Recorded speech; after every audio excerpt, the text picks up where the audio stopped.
Hello, today is the anniversary of the death in 1674 of John Milton, well known for his authorship of the poem Paradise Lost, but less well known as the author of the phrase, "They also serve who only stand and wait."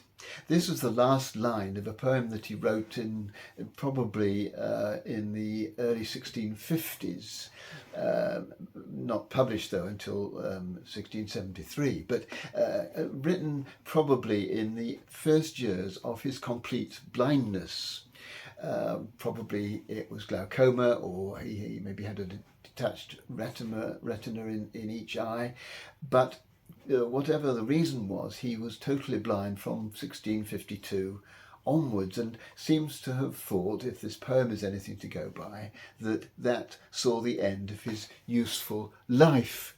He says that when I consider how my light is spent, the one talent lodged with me is useless.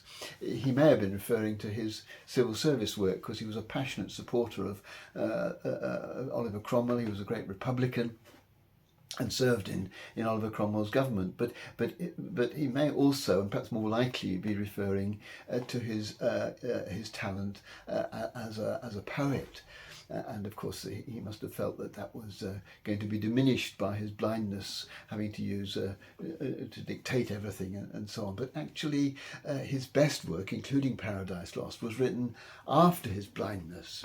But nevertheless, he felt, it seems, that his useful life was over once he became completely blind. And so in this poem, he's reminding himself that actually there's another way of serving God.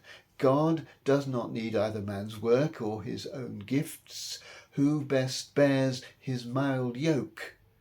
They serve him best.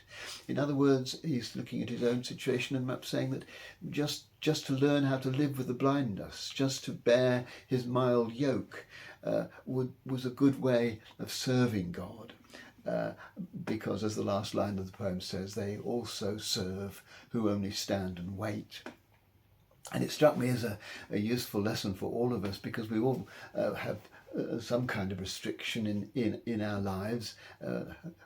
For few of us is it as serious as blindness, but many of us are disabled physically in other ways, or just simply are restricted in what we can do by family circumstance, by health, by sometimes just by our lack of confidence.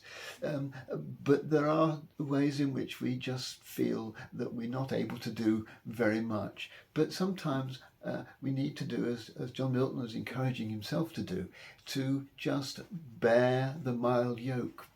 Deal with whatever situation we are in as gracefully and as courageously as possible.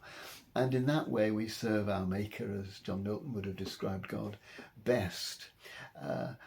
Not only do we serve God best, but even if you don't believe in God, I think it's the best way of living out our human lives.